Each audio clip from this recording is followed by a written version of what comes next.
Good afternoon, everyone, and welcome to istitutomarangoni Milano and the 2024 edition of Front Row. The theme this year is hyper-essentialism, which explores the current evolution of a movement and its impact on collections and consumer choices, which is not expressed through ostentation or through logos, but rather in the form of high-quality fabrics, cuts, and manufacturing. Many fashion collections are involved in essentialism as a new aesthetic that facilitates delivering a message to a larger number of hype-beast consumers.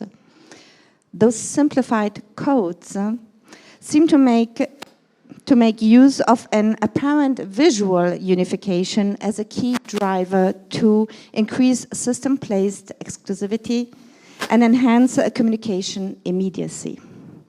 But is this really what is happening, or is there more?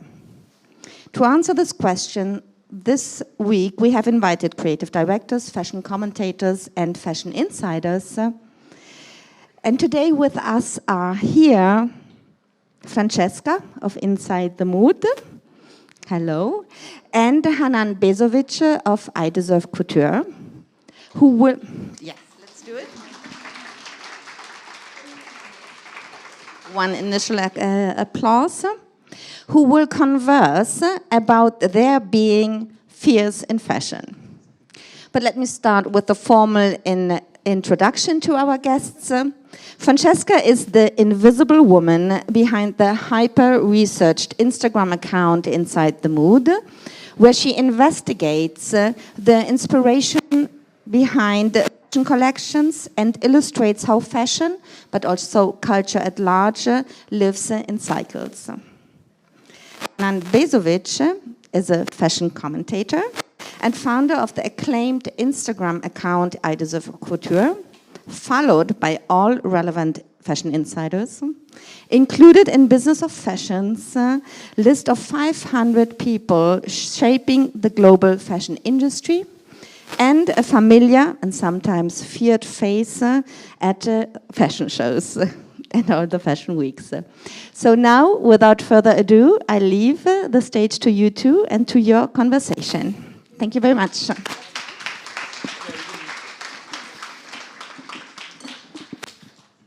Is it working? I think so.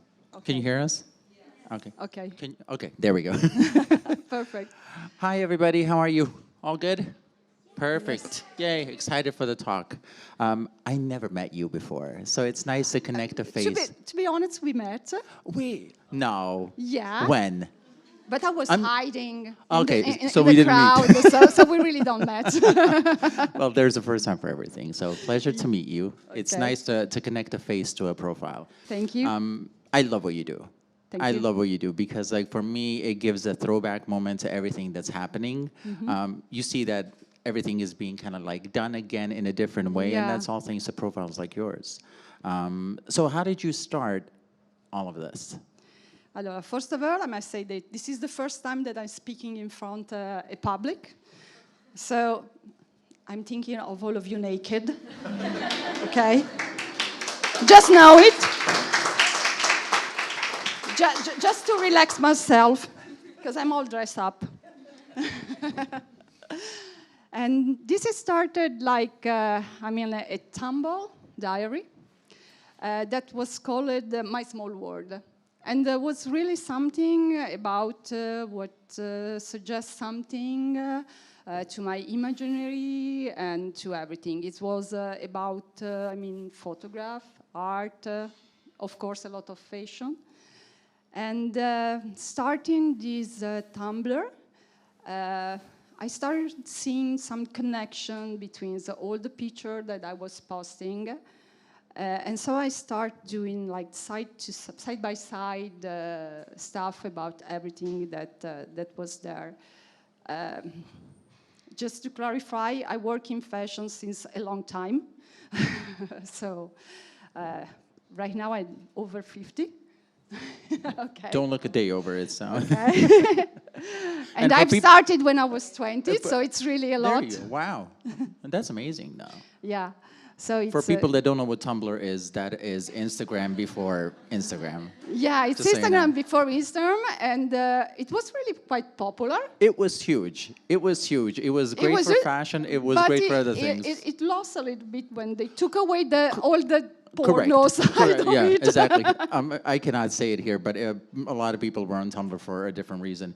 But the Tumblr was great because like you had everything that you wanted: fashion, architecture, art. It really was Instagram before Instagram. But then when Instagram came around, everybody's like, okay, time to dip, and then everybody Yeah. went to Instagram. But Tumblr was very good. Yeah, and that was the time when the profile went to Instagram and Okay. started really being only a side-by-side posting about all the reference from the past collections and all the inspirations behind the collection.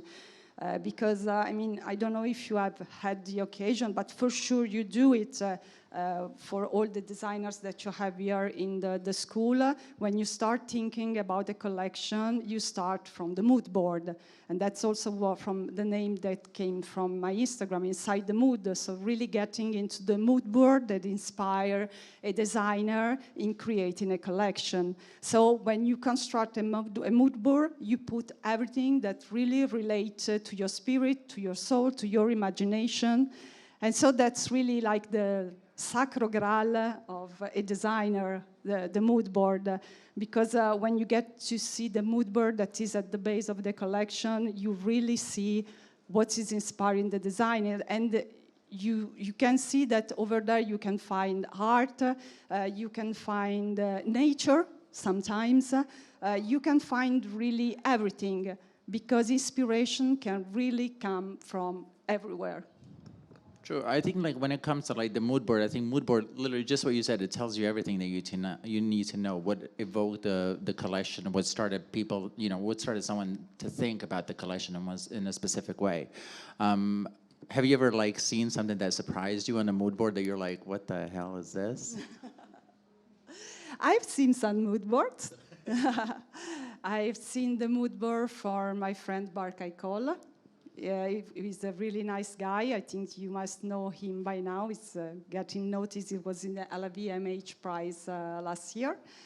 And I mean, you really look at the mood board of the collection and you really can see everything. He's a Turkish designer, right? Yeah, he's a Turkish designer that immigrated to France. Yeah. And it's really bringing his heritage to the collection. And I met him at LVMH, and then he had these like references. I love when people have references to like 15th century. I'm like, in fashion you don't see that very often. But they're like, oh my God. He was talking to me. He's like, and this is from a Turkish empire, from the 15th century. And I'm like, my God, that's so cool. The inspiration of this collection was really about, popular Turkish dresses. Yeah. And a lot came, for example, from his trips to Pantelleria, because he always go to Pantelleria. So also the nature and the spirit of the Iceland, it's infusing into his creations. No, definitely. I think like inspiration comes from everything. Speaking of inspiration, one of the questions that I have to ask you is,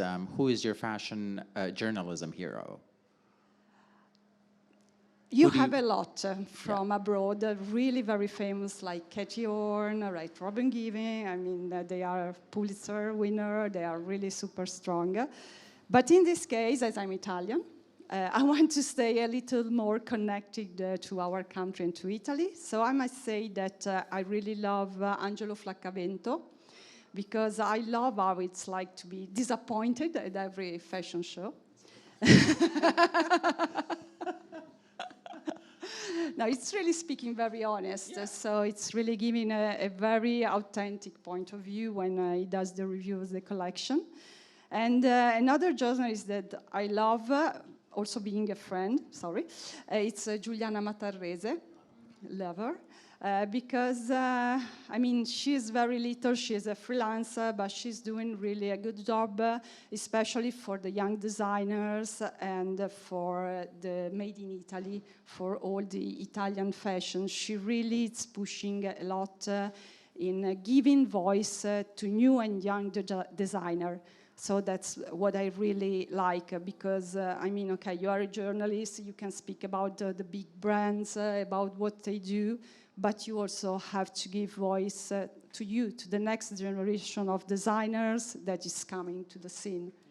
So something very important. Just when you talk about youth, it's funny because a lot of these a lot of these critics, they're going to state their opinion on young designers, but they're not going to state their opinion about big designers, which is kind of, in my opinion, that's a little not okay. For example, I'll give it an example so people don't think that I'm just like making stuff up. Kathy Horn had a review about Kate, which is an American brand. She showed in New York, and she was talking about how the models are very skinny, about the lack of body diversity. Meanwhile, the rest of fashion industry is having even like skinnier models. So I wish that she said something like that during Saint Laurent shows, because Saint Laurent models are extremely thin.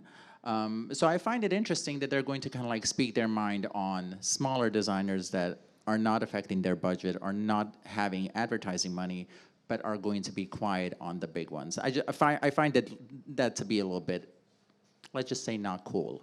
That was very political. But other than that, I think that I like Kathy Horn. I like Robin Gavon is, in my opinion, one of the best writers. I love Italian writers also, but the thing is that I don't speak Italian, so whenever they write a caption, Google tries to translate it, and it never works in my favor. So I still don't know what they said. Okay. Next step, learn Italian. Just for the writers. But I think Robin Gavon is brilliant. If you did not read her book, she won a Pulitzer Prize Award for The Battle of Versailles, which is a great fashion book. Okay, let's see some hands up. Who knows what is Battle of Versailles? If you know what it is, raise your hands up. Higher, higher. Okay, what? Go home, get the Battle of Versailles. It's a brilliant book.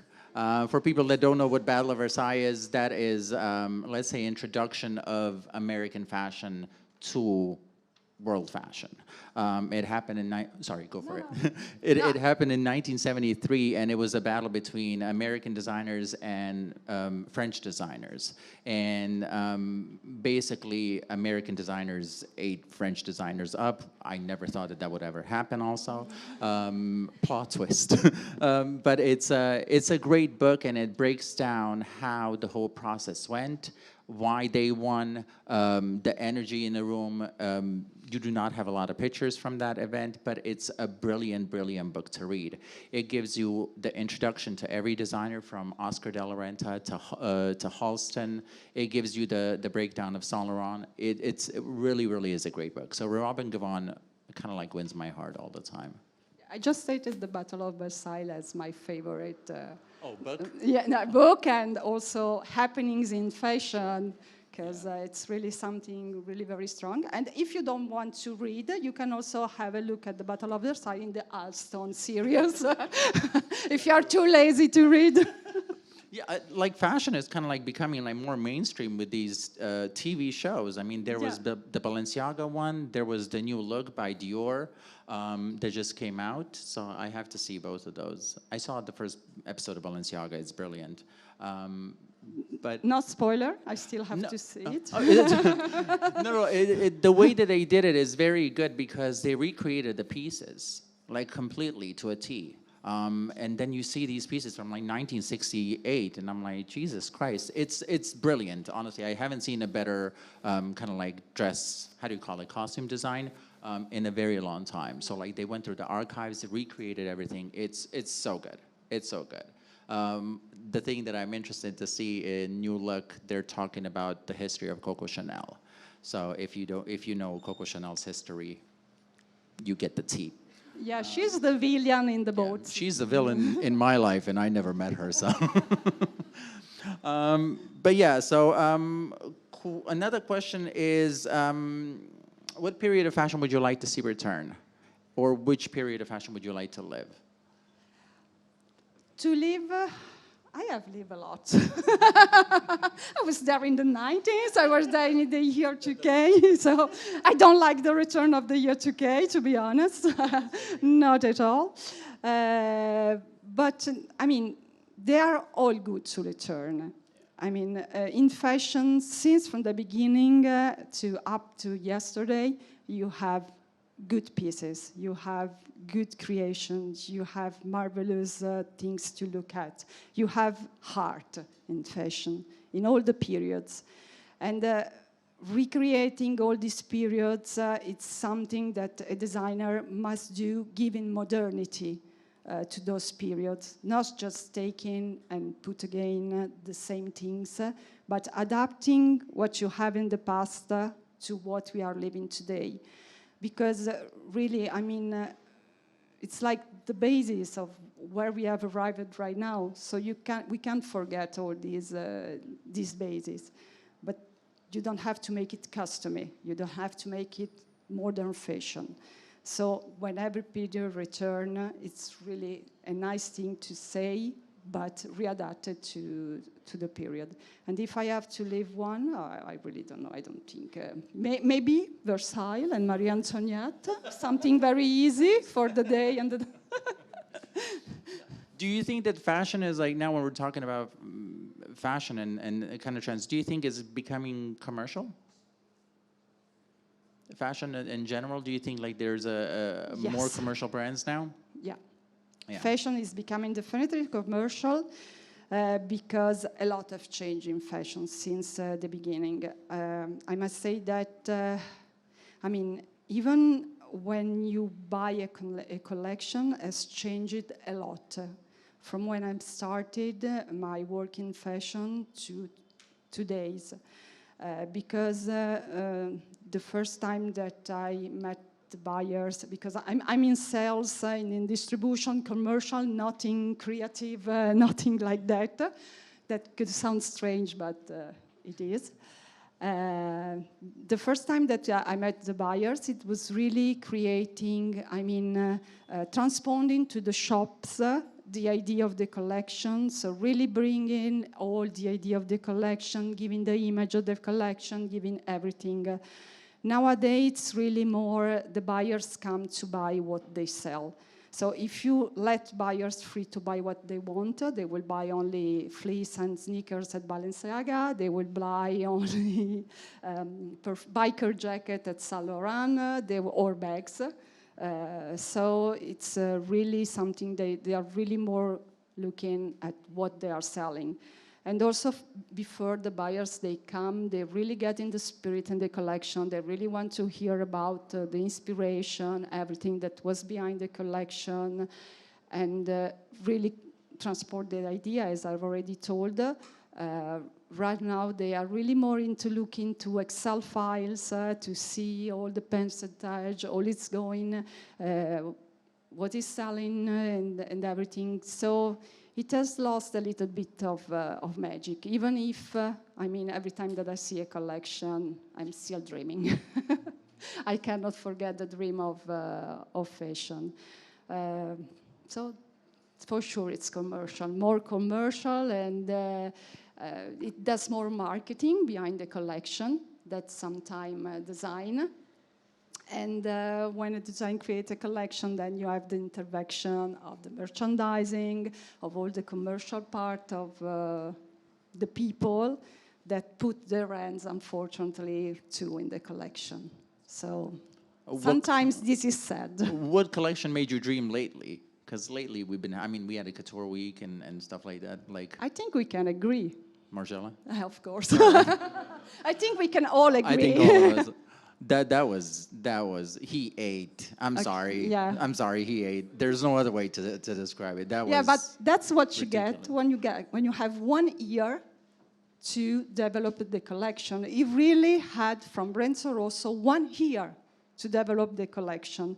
And this is something unimaginable right now, because right now the designers from the brands, they have to do 5, 6 collections a year, so they really don't have the time to create such magic as Galliano has done for Margiela in the last couture collection.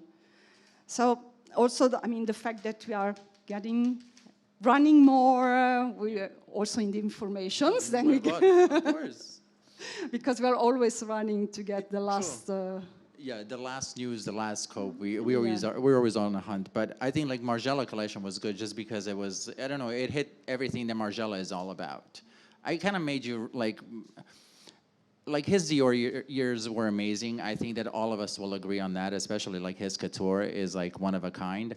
But you still see the brilliance of that man. And now there's another documentary about him coming, and it's talking about the scandal. It's talking about how he got canceled. It breaks down everything. I'm excited to see what he has to say.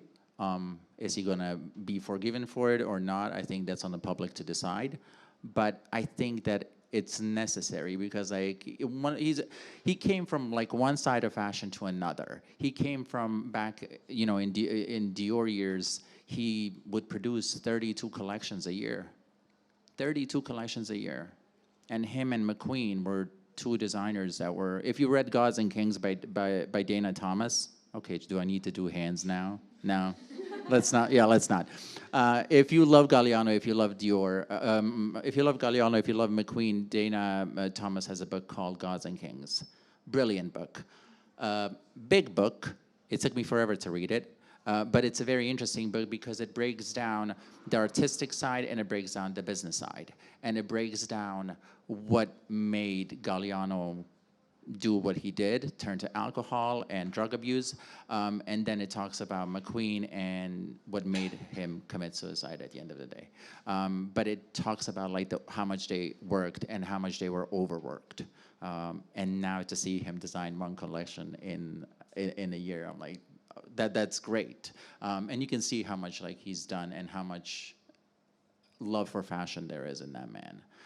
I think one of the best designers that we currently have. Who's your favorite designer? McQueen. I love you. Of course. I love you. Yeah, same here. Same here. But what do you like about McQueen? I mean, like... the fact that I like about McQueen that you always have this crazy fashion show, these crazy presentations. But then if you look at the pieces, they are really very simple. They are not so crazy as you imagine. I mean, he's giving us a lot of narrative about his collection. He's making us dream about this collection and putting on the runway all the inspiration that was behind the creation of the collection. But if you look at the pieces, they are really very simple because they all come from menswear collection because he was trained in men's at the beginning. So it's really about the use of the fabric that you always use English mills, very ancient and English mill. It's always about like a simple biascat. So it's something really very, very simple, the biascat. It's just like cutting transversal the fabric to give the stretchiness to a non-stretch fabric. But doing this, you make a simple skirt floating like a dream. So that's what I like about him. And then, of course, you have all the runway presentation that was brilliant. No, that's very true. For me, that made me start loving fashion. For my first fashion show that I ever saw was McQueen. On TV, not in person. Not in person. I was one of those, I don't know if you know the story, but when Plato's Atlantis in 2010 happened, Lady Gaga was showing her new song, and that was Bad Romance. And then she said that at the end of the show, it's going to play. So all the Lady Gaga fans, myself being one, we crashed the whole live stream. And then it was the first show that was live streamed. Right, and the first one that crashed. So you're welcome. But it's I don't know, something about like him as a designer is just like on another level. It's just like brilliance at its finest. But speaking of that, when you post content, do you ever post designers that you're not huge fans of? Yeah. Okay. No. Yeah. I'm fair. I post Exactly. all of them. If I see, I mean, the side by side, that is something that, even if I don't like the design, but resonate to my spirit, to my imagination, I post without any... If the story is good, why not? If the story is good, yeah. Definitely. If the story is not the problem of this designing. Sure.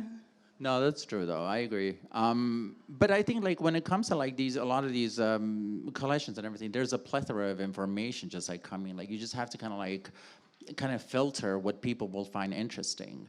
And you're only on Instagram, from what I remember. That you're also on TikTok, but it's not. I'm on TikTok, but it's not so huge. It's, I mean, I'm not also huge in Instagram.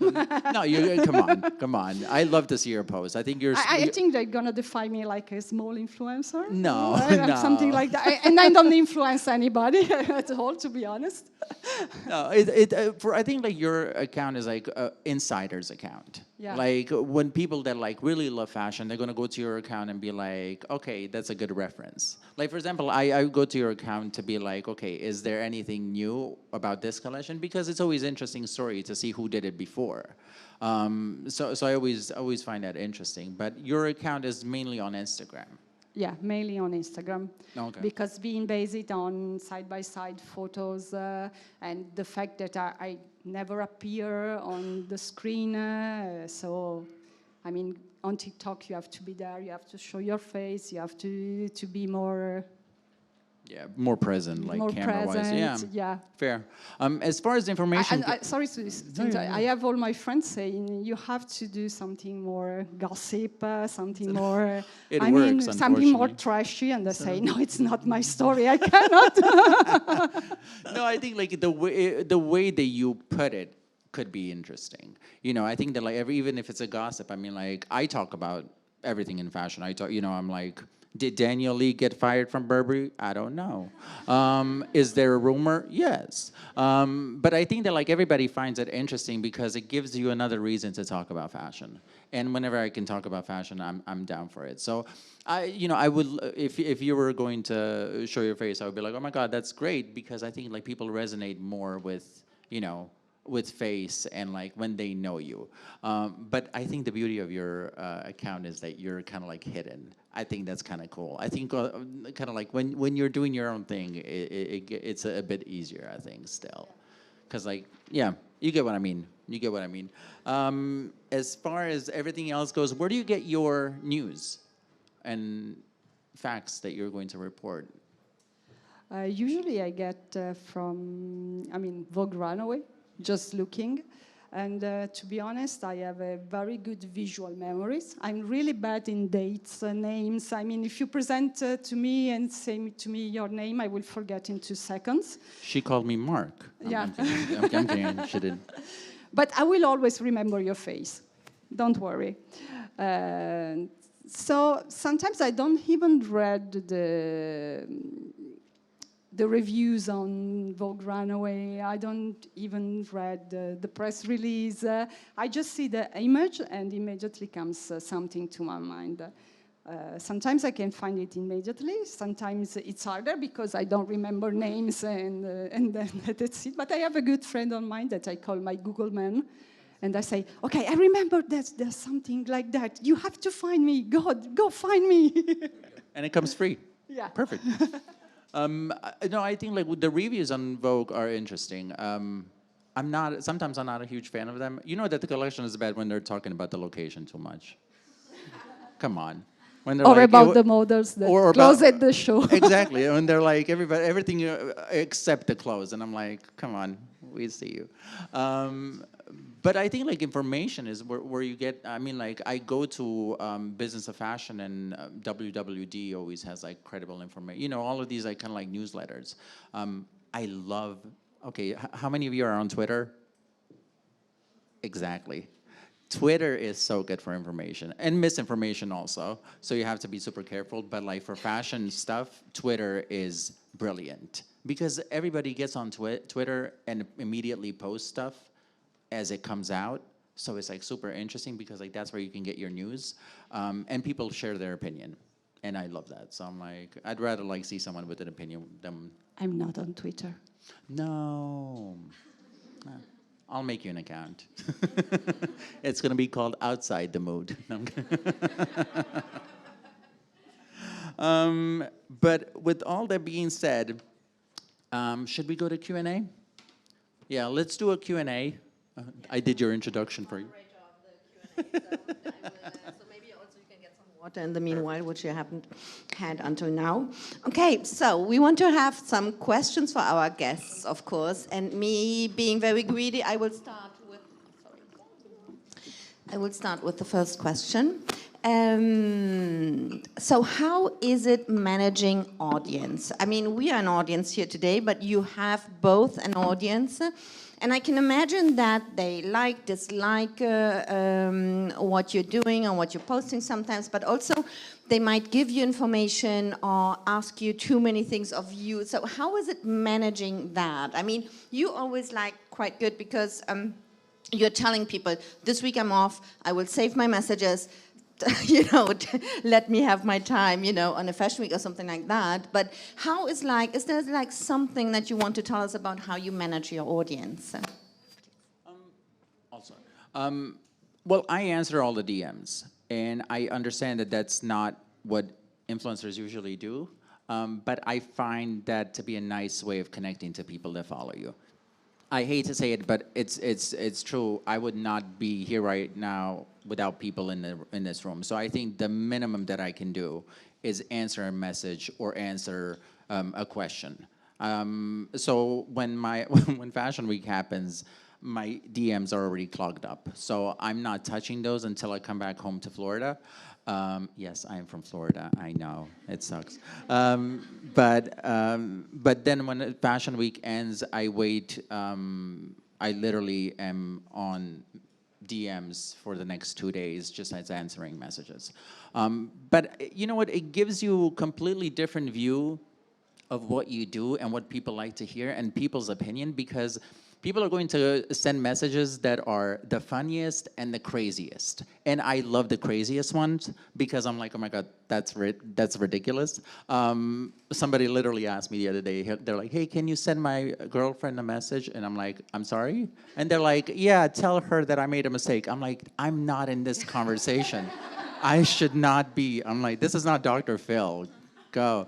But I think it's that connection that you have with people is just like, it's nice and it's refreshing. And I think fashion has so many stuck-up people to be like, oh, I'm not going to answer your message. No, answer those messages. Yeah, Sorry. me too. I answer to all the direct message that I receive. Don't be shy. You can write. There's no problem. Even if you don't see my face on Instagram, there's a person sending you an answer. And I must say that I do not think about the people that follow my account to followers, but I always refer to them as readers, because I prefer this kind of word than the followers. What means followers? Yeah, yeah.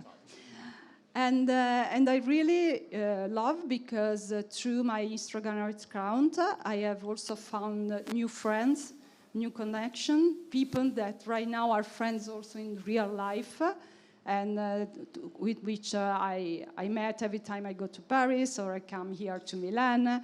I speak daily with people in Australia, in Chile, all around the world.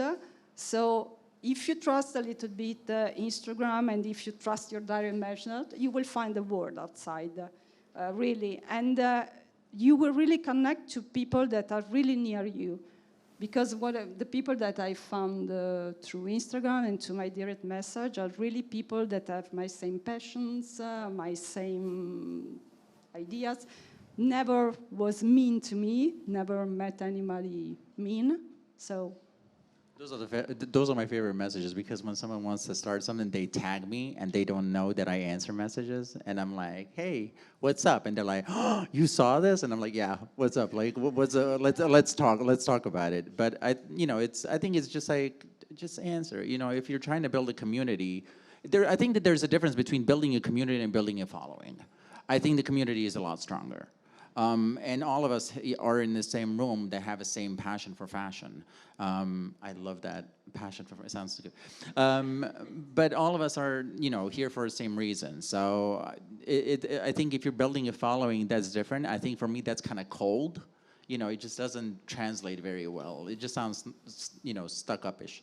But I think we're on the same page when it comes to that. Yeah. Okay, I still don't see any hands raising, so I will continue. So we were talking Ma'am, about this it. is not just one-on-one. Don't be I shy. think, Yeah, you can ask whatever you so want. you got one other question to come up with your question, or take the courage. So we're talking about this hyper-essentialism this week because, as you were saying, like everything is becoming like extremely commercial, as we were saying, or like boiled down to great quality, because there are some brands who have like I will not name names, Gucci, but it's like you're going like from a completely different way of communicating and doing clothes to another one, but people love that the quality has increased, for example, so that is for sure great, but where's the dream, right? Because as Francesca was saying before there was a dream, and it was maybe complex and complicated, but even the buyers were taking then in the showroom time to explain the collections in order to transfer the dream in addition to whatever would come out in editorials or the show and so on. So we are going in this direction. We are, of course, sad about it, I think, but is it something that will continue? You think like it's like a longer thing to stay, and maybe the precursor of that was actually the casual, the sportswear, thing that continued for a long time. So where are we going this direction? Will this like really remain with us? Or has the Galliano artisanal Margiela show woken up, the dream and all the designers, and could there be a return to something else? Please. I think the word commercialism has a bad connotation, and it shouldn't be. I always say to younger designers, I'm like, it's great to have a dream, it's great to be creative, but at the end of the day, that might not necessarily sell. And this is a harsh reality, because when it's commercial, it means that it's going to sell. And I know that you guys don't want to hear that. I completely understand that you're in this because you love fashion, you want to give your vision. That's 100% credible. And you can still do that. You just have to find that balance and the right medium. Some of the brands like, okay, I'm going to name names because I cannot beat around the bush. Like Jacquemus, for example. Jacquemus, the quality of Jacquemus is not something that I would buy, me personally.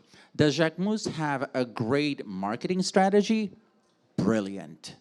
And I think all of us will agree on this one. The way that he translates his clothes, which are nothing wow and couture-ish like, and the cut is not crazy, it's not super creative, but it sells. That's a smart branding.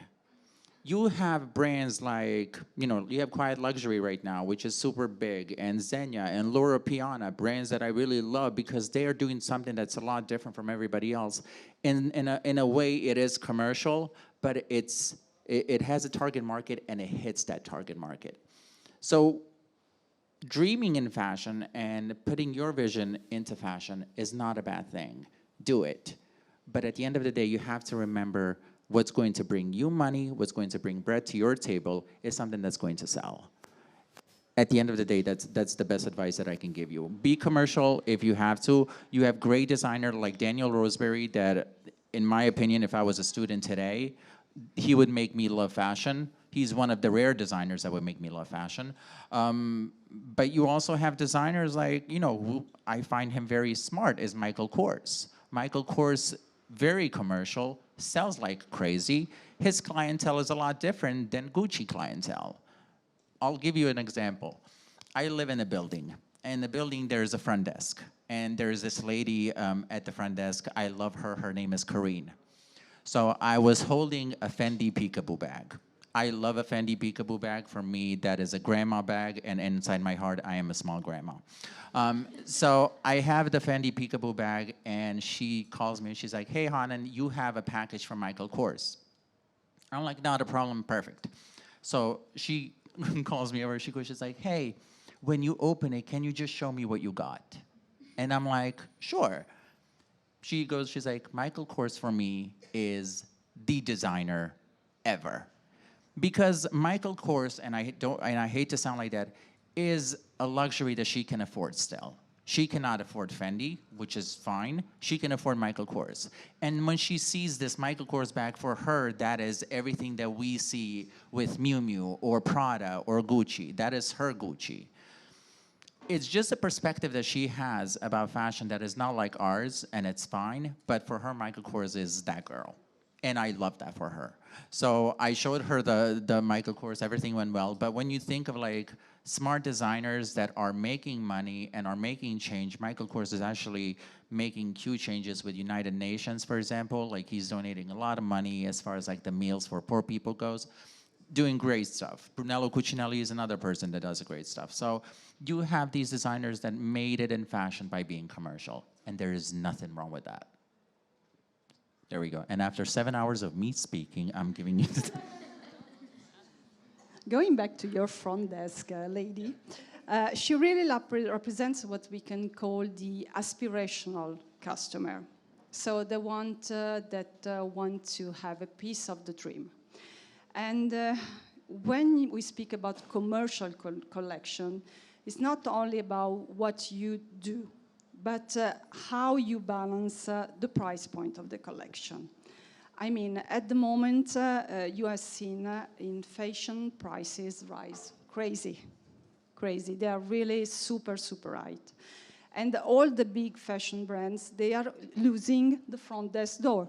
They don't have anymore the aspirational clients that want a little piece of dreams that can get to a pair of shoes or a bags, because also those two accessories are rising too much in price point. So when you construct a collection, you have to also keep in mind that you have to, the commercial must be at a good price point for this aspirational client. And you can also include this in a dreamy collection, because you can give the dream to the one that can afford the dream, and you can give what the aspirational clients wants. Right now, the aspirational clients, only what he has to buy are perfumes and beauty. That's how he can get close to a fashion brand. I mean, when you talk about pricing, I mean, look at Burberry. Girl. Sorry. Hi, I'm Alina. Firstly, I would like to thank you for having the talk, making the time to talk to us. Thank you for having me. Thank you. Both of you use primarily Instagram and Tumblr and also Twitter, or X as we call it now. How do you see the community changing through different platforms? And is there something that you find that is particular from Instagram that you enjoy doing, interacting with the followers or the readers, that you don't find, or what you actually miss in Instagram? For me, Instagram and TikTok are completely two different platforms. And what's going to work on Instagram doesn't necessarily mean it's going to work on TikTok. TikTok is more interactive. But sometimes, me personally, I don't like too much interactive. Sometimes I want to sit and read something. Like there's this fashion account that just like yells when he talks. And I'm like, it's too much. But I wish that account could be transferred into Instagram, because I just swipe up when I hear yelling. I'm like, just chill. But I think, like, for me, Instagram is better because it gives a clear interaction. On TikTok, I barely read messages, because for me, it's not a communication platform. It's more of I'm telling you type of a thing. If you want to comment, great. If you don't, that's fine. Instagram is more face-to-face and personal. And I think when it comes to Instagram, Instagram is more representative of who you are. You don't have to post anything on TikTok. You can still have an account. Instagram is like, you're on Instagram, you're going to share your life, what you like, your dog, everything that like you kind of care about. So I think like communication through those two platforms is a lot different for me. Personally, I prefer Instagram, but yeah. Every platform has its own voice, and they are really quite different. I mean, on Twitter and now on Threads, you go to read mainly mean comments, because that's what you want to hear over there. On Instagram, we started with the images, and now we have a full life over there. And on TikTok, I mean, for me, it's not my generation, to be honest. I'm too old for that. I'm too old. That's too many young people, and they're really too fast. In my account, I prefer to take more time. You have to take the time sometimes to read. You can go deeper in getting the informations.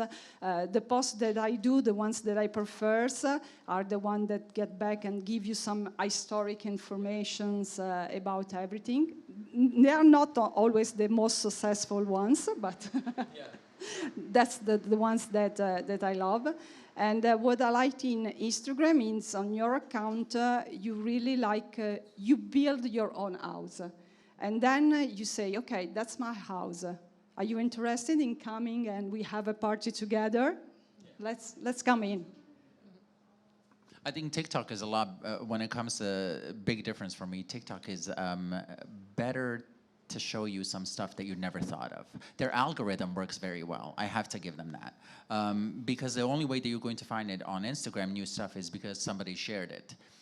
TikTok just kind of like gives you, hey, are you interested in this type of a thing? And then you say no, yes or no, you scroll or not. So I think like when it comes to new stuff and discovering stuff, I think that TikTok is a bit better, even though my TikTok... It's like TikTok gets me. It's scary. Honest to God, it's scary. I saw one review of the movie Madame Web, and it wasn't a pleasant review. And now all the things that I'm seeing are bad reviews of Madame Web. But it's very interactive. So yeah, you have to be very quick to if you don't like anything, to go away, because if not, it will really harm correct. you. Well, they say the first 3 seconds, and if you're into social media and if you want to grow your platform, first 3 seconds are most important, because in the first 3 seconds you decide if you're going to swipe up or not. So for me, the first 3 seconds, I'm always like, Kim Jones slapped Maria Grazia, and just to get people to talk and to stay. That never happened, just for the record. But it just makes people watch, and then you have to just decide if you're going to stay or not. But first 3 seconds are always the key. So I think the influencers call it the hook seconds. So yeah. For any other social media advice, I do charge. No, I'm kidding. Yeah. Thank you. Well, hello. Yes, sure. Well, hello. My name is Carlos. I'm not a student. I'm a professor. But, however... Who's your favorite student? No, I'm kidding. My favorite student is not in here. There we go. It's 2 girls in a bag. Over there. They're going to get a great mark at the end of the day. No. Well, my question is for both, of course, but probably because of the thing is more oriented to Francesca. So since I don't belong to this generation, so mine is more tumble, and there's sort of what I used to say like a ping pong game, so finding the references. And when I start following you, I was thinking your account is the accessible door for this idea of nothing is coming from the vacuum. But I don't know how, from the perspective of brands, this is being considered. So I think for them, it's very educational, so they can be educated or they can be informed about the cultural aspects, that this is not that easy to do today since everything became information. But what is the behavior of the brands when they see that whatever is being done by Alexander McQueen or Tom Ford 15 years ago? I always like to go to a phrase said by Jim Jarmusch. Mm-hmm. It's something that really goes to my soul. And it speaks about taking inspiration from everywhere, mm-hmm. and also stealing. But if you take your steal, you put into your spirit, and you make it something better, you can also say, I have stole those, but I'm making something new. Yes. So it's interpretation. So it's interpretation. Sometimes I have some designers, they are not so... Copy-paste. No, because can I say the names? Yes. Okay, I have Alessandro Dell'Acqua. Yes. That sent to me a direct message because I posted a Rorschach print with all the birds Well, he was the connected with the Alexander McQueen birds print. And he was sending a direct message to me saying, no, this is an old Rorschach print. I'm not taking inspiration from Alexander McQueen. Okay, I will post also the print from Rorschach, don't worry. But if you put these two images together, they are really quite similar. So it's just, I mean, for me, it's just a visionary things more than really the inspirational starting point. But usually they are pretty quite fine, quite nice. For example, Olivier Roustrain for Balmain, it's super fun and he always and he's always telling, I'm waiting to see if you discover where I took, what Also it because is, I think it's not paid advertising, isn't it? In a way. No. No? No. Well, okay. Oh yeah. Oh yeah.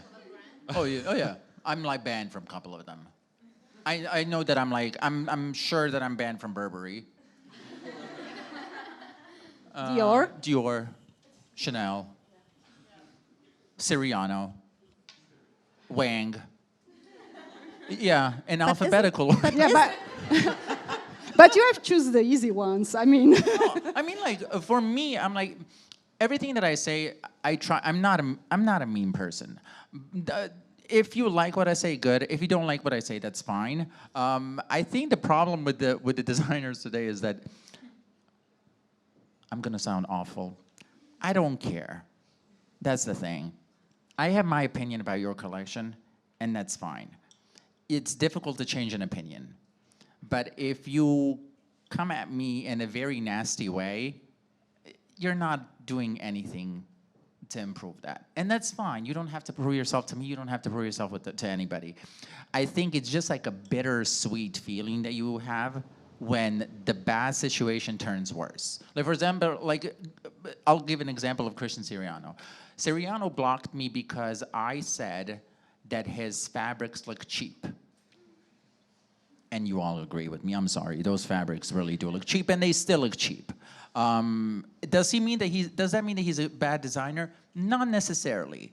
There's a couple of Siriano collections that I actually like, but that doesn't devalue him as a designer. But then he blocked me, and I'm like, okay, I guess we're not kicking anytime soon, which is fine. But isn't it for someone who is a fashion commentator, and I see both of you as such, isn't it a badge of honor actually? Is it what? A badge of honor. Because, being blocked by somebody, because it's okay, I mean, you take it that way, but actually I'm doing something that has integrity. I find it funny, to be honest. I mean, look, it reminds me of Saint Laurent and him banning, some writers from shows, and I'm like, it just shows the prima donna. Edith Limane, for example, Correct. Katie Heron, I mean, she was never invited anymore after the first...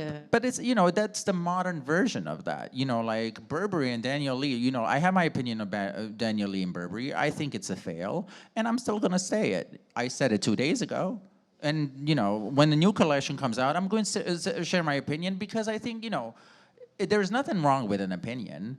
It's just how you take it. Do I wish the best for Daniel Lee? My God, yes. But do I see such an improvement in Burberry right now? My God, no. So, do I think that there's better designers for Burberry? My God, yes. Get Claire White Keller in there to clean it up. We need a woman. What is going to happen with Givenchy exactly?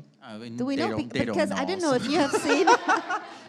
But have you seen that? Because you say Claire, but Claire is posting all the Givenchy stuff since months. I know. So I don't know. Is it and she's sending her CV again, she was promoting the Uniqlo collection. It's true. She's doing her Uniqlo collection. But you know what? It's like I need to be in my detective era to figure that out because her couture was on point. Her couture was great. But she's posting all of these couture. She goes, caption says Givenchy is all about, the lines and elegance and everything. And I'm like, why are you saying this now? It just doesn't make sense. But I'm happy that she does. But you know, I also don't understand when people go like, oh my God, they need to get Riccardo Tisci back in Givenchy. I'm like, that's not happening. That's not. I love his work. Don't get me wrong. But I'm like, why would you hire somebody that you fired?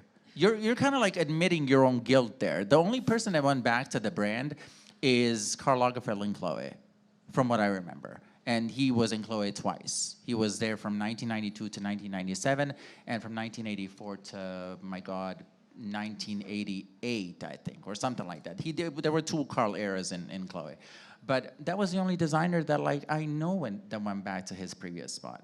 You know, fashion is not going to be like, oh my God, let's get him back. And people are like, get Galliano back in Dior. I'm like,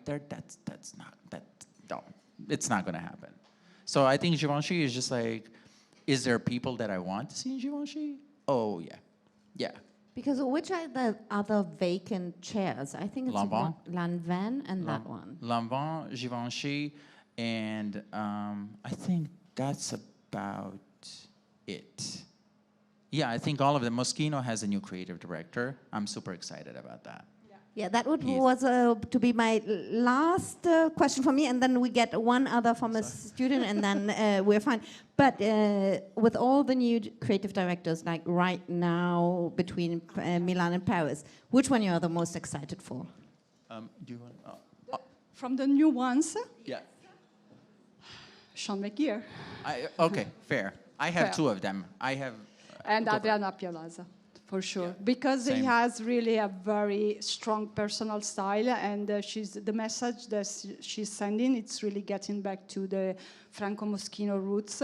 That was really a little bit forgotten by Jeremy Scott, because it was really very a lot in the customary, a little bit more drag Moschino. But it was forgotten that Franco was really taking, I mean, the Chanel jacket, the classic, the very classic piece, and turning it out in a different way, in the Moschino way. He was always playing, Chanel was one of the first brands that he was playing with and giving to us in a complete different direction. But I see that, all the new creative directors, they are really getting back to the roots of the brands. I think so. I think for me it's the same answer, because I want to see, he has an amazing resume, the guy from Moschino. Like he worked in Loewe, he worked at McQueen also. He worked with Marc Jacobs and Louis Vuitton. He worked with Phoebe Philo. He worked with so many people, and like his resume is hands down one of the best that I've seen. So, and plus he collects a lot of clothes. I think that he has one of the biggest archive, is it of Comme des Garçons or Margiela? But I think it's Comme. So he knows clothes, and he has pieces from Moschino himself. So that and Sean for McQueen are the two shows that I'm super psyched to see. So if I don't go to those shows, I'm gonna throw a fit. No, I'm kidding. Okay, first of all, thank you for coming here today. I'm Baisa, I'm from Mongolia. And I want to hear more about about the time where you guys first stepped into the fashion world. Like, how did you find your voice? And as a creators, how did you know that what you're doing is going to work and you're going to keep doing it? What was the defining moment like? I didn't know. And I still don't know. I really don't think too much about what I post. I'm really getting into what I see, into the moment. I'm really bad. I don't have any planned postings. I heard, some influencer, they have planned poster already going out. I don't have anything planned. I really live the moment, the inspiration that I get when I see a collection, when I see something around. And so I don't know if it's gonna work. I post it because I love it. I go on my sensations. I really follow what I like and what I love. And I just hope that the community that I have created and that follows me, that are on the same ideas and on the same stuff, they really love what I'm posting.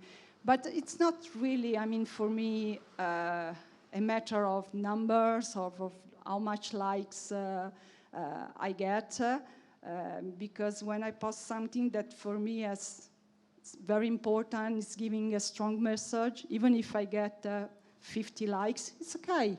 It's okay. 50% has seen it, has reached it. I've reached 50%, and they know something more about what they also like. So it's just, I live day by day. So I'm really... No, I do have planned posting though. Like for example, tonight I have a meme about Mucha because tomorrow is the show. But those are the reason why I have that is because I find a meme and I find a picture and I'm like, this could work for that situation. So in my calendar it says post the Prada meme. But for me, I don't know, I just like started posting what I like. And I started talking the way that I actually talk. And then, you know, it's going to resonate with some people are gonna hate you, some people are gonna love you, and it's normal. But I think if you have a voice that is very authentic to you, people are going to recognize it. You know, if I was saying that every show out there is the best show ever and nothing like that will be repeated again, no one would believe me. You know, if you saw me like see Nina Ricci's show and just be like, that is the best collection I've ever seen, you know I'm lying. But I think like just like authenticity of it is kind of like the key, I'm gonna say. Yeah. Hi, how are you both? My name is João Pedro. I already met you briefly last year. I don't know if you remember me, but it's my first time meeting you. Thank you so much for being here. I just wanted to ask you a question about, we addressed all the elephants in the room, right? Galliano, Balenciaga, Coco Chanel. Since fashion is about expression and all kinds of feelings, how do you guys feel about, as commentators and as insiders, I guess, in the fashion industry, how do you both feel, how do you view the redemption and forgiveness when it comes to when a designer does something damaging to a brand, let's say Coco Chanel or the Galliano, since the Margiela show was so amazing, yes, but how does this forgiveness have a role in a brand, and how do you think we all have a say in what's happening and as in this forgiveness way? That's a good question, actually.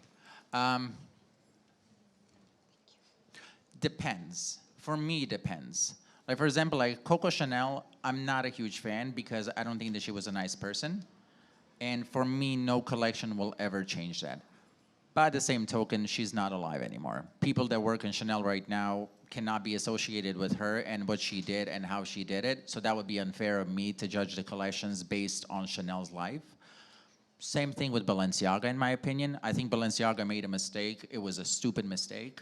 It was a very stupid mistake. And I told him that in person.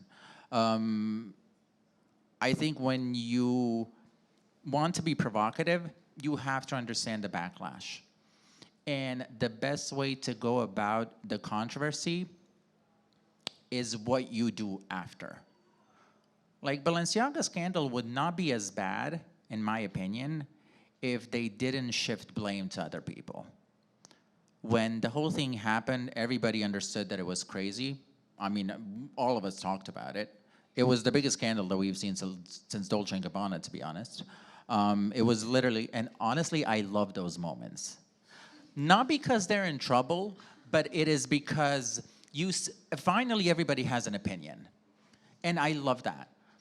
But that controversy made you think about Balenciaga in a completely different light. The first thing that they did, they said, we're not responsible for this campaign. It was a smaller agency. I'm like, number one, that's a ridiculous way to start. You don't shift blame.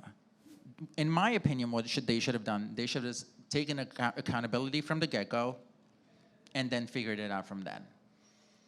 After that, they did do a couple of good things. They did donate money for organizations that work with children. They tried to fix their image. Is their image fixed? It's not. It's not, because I can see it on my comments whenever I talk about Balenciaga. People are like, you know, they're calling them, you know, pedophiles and predators, everything. So I think that was a poor management of a crisis can be can make the crisis even worse. Dolce & Gabbana, in my opinion, is a different thing, because I think the Dolce & Gabbana, in my opinion, it's super simple solution. They should have just apologized. If you have a controversy, address it. Don't, we're not dumb. We read articles, we watch videos. We're not there just being like, oh my God, poor Dolce & Gabbana. No, it doesn't work like that. Address it and be sincere about it and change. Actually, you have in America, you have a saying, it's like, it's never the crime, it's the cover-up. Correct. I mean, you already did the crime. So the only person that you're hurting is actually yourself. But then, you have like Galliano, for example. Galliano, who, due to drug abuse and alcoholism, said some ridiculous stuff. And should he be forgiven? I think that's on every person to decide. Am I forgetting about it? Hell no.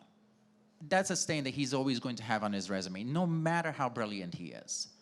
Like if McQueen was alive today, McQueen would be canceled, I think, 3 times a day. Yeah. But is he a bad designer because he's controversial? No. You have great designers that are controversial. But I think that the climate has changed, and now we live in a climate where everybody wants to cancel everybody. And I'm like, it doesn't work like that.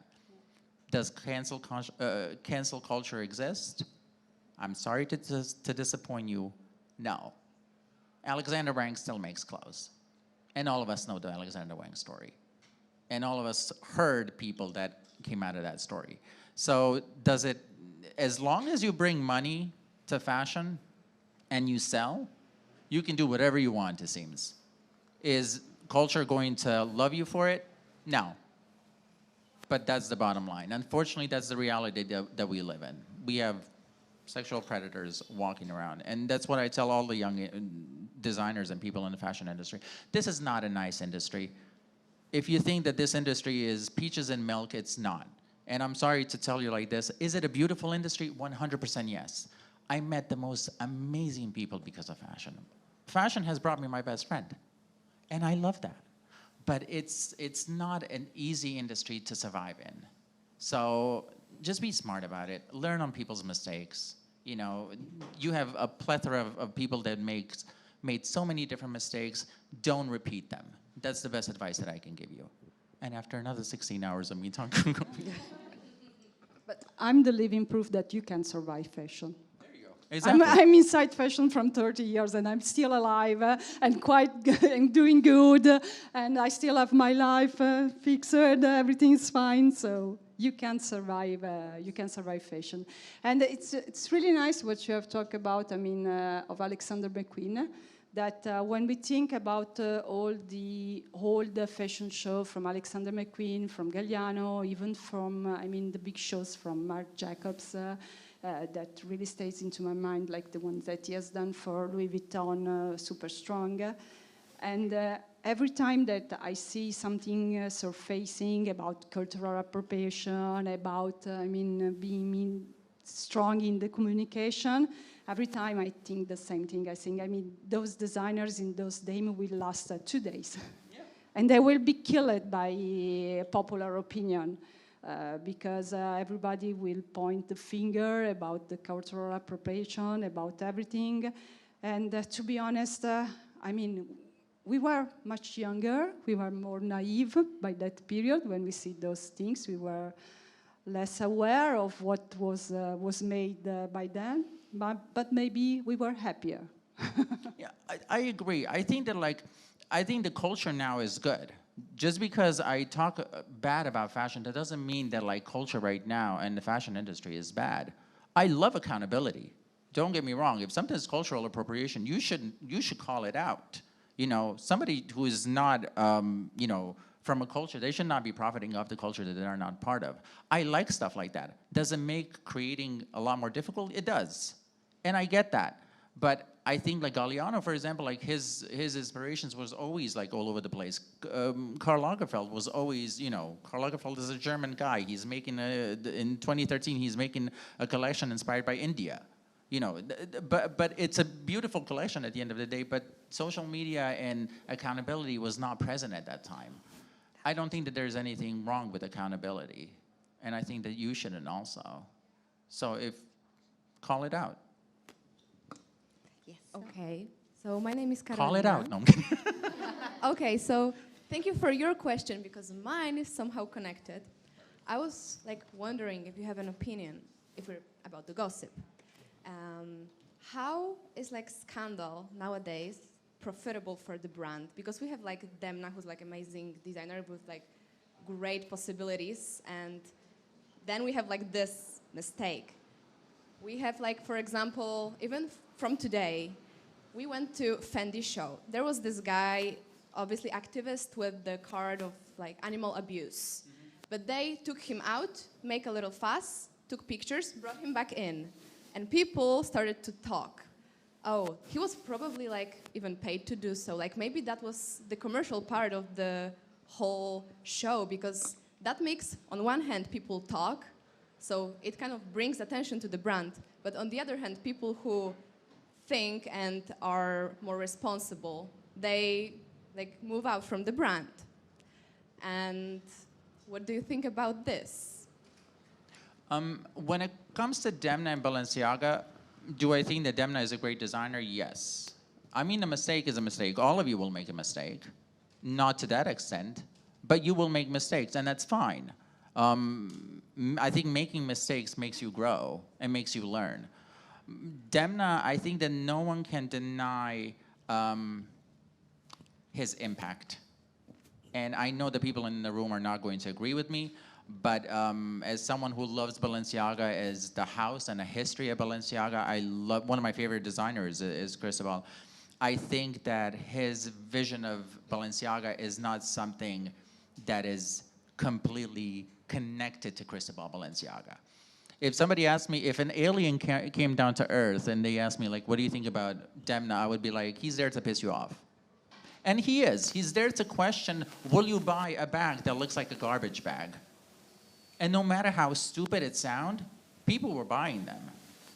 And it's this like questioning of like of a consumer and how far you can push it, which I find super interesting. When it comes to creating controversy, that can backfire very easily. That can backfire very easily. I would never do that because there's more ways for it to go wrong than right. Like, do you remember the Peter girl like 2 seasons ago or 3 seasons? Yeah, Peter girl, she did all the best shows. I don't know who her manager is because she was in all those shows. But the Peter girl just like walked the show with a sign. She did Coach, she did Hermes, she did, my God, she did Gucci also. So do you bring an awareness to a cause? Yes, you do. But you kind of, again, I'm gonna sound awful. When you do it to fashion people find it as entertainment. You know, a lot of people, unfortunately, are not going to be triggered by it. But to do something like that to Fendi, as far as Fendi and fur goes, it's interesting because Fendi is one of the house. I mean, Fendi stands for fun fur. It's a fur house. But Fendi does not do real fur anymore. So Fendi is one of the rare brands that actually invests money to figure out how to recreate the fur to the fullest extent. So, and they're not using animal fur. So I think that that person was at the wrong show, to be honest. So tell them to hit Paris, and there's a couple of shows there that, tell them to keep the sign also. Yeah, the Patagonia are really old-timing right now. Nobody is using fur anymore, so I really don't understand the protest on the catwalks at the moment. But they went to more show than me, for sure. I mean, like, she went to Hermes, girl, work. But it's a difficult industry to make a moment like that. Because, you know, fashion people are shallow. I hate to say that, but fashion people are shallow, and they're going to be like, oh my God, that's entertaining. There's a woman walking with a sign. Let me get that on the phone. That's fine. Everybody's going to do that. It's just that I think the way that you go about it, it can be a lot more effective. Yeah. Okay, I think our guests were extremely generous with their time and also with everything, with their knowledge about fashion and everything they shared today with us. The last thing that I would ask them, if there's any wishes or recommendations for our students for this fashion week, what do you recommend them to do, to look at, and so on, before releasing you? To look everything, basically. I mean, don't miss any show, don't miss from the big brands to the new designers, and see what is popping around, what is the vibe around, what is getting out. Because as I've always said, and I've say in the beginning, inspiration comes really from everywhere. So, and I mean, my advice to you, it's always be curious, always. Never stop being curious and looking at the world with your child eyes. Do not grow too much. even if life makes you grow faster, even in these days, even faster, don't grow too much. Don't forget your inner child. Don't forget the curiosity that you have getting where you are right now, because it's what will give you the wings for your future. Hanan, don't say become a Peter girl. No, get close to the PRs. No, I'm kidding. I agree. I think like be curious, explore, read books. That's what I'm going to tell you.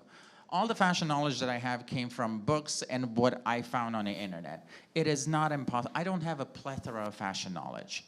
There are people that have amazing fashion knowledge that I admire. And do I want to take their brain? Yes. Am I working on finding a way? Yes. But it's the fact that like you can learn all of that. Read books. Books are so many. I'll give you one recommendation. There's my favorite fashion book is called Fashion Conspiracy. And it gives you everything that you need to know about so many designers and the way the fashion was functioning. When you read those books, you're going to read stories that you never heard of on the internet and on Instagram and on Twitter and on TikTok. So be just what you said, be curious and don't stop exploring. Everything that you can read, you can put it to use. Just so you know. Wonderful. Wasn't that a perfect way to end? Like in a school? Amazing. In a school? Like both of you really remain curious and childish, and what you said, absolutely. Thank you both so much. Thank you to you. Thank you.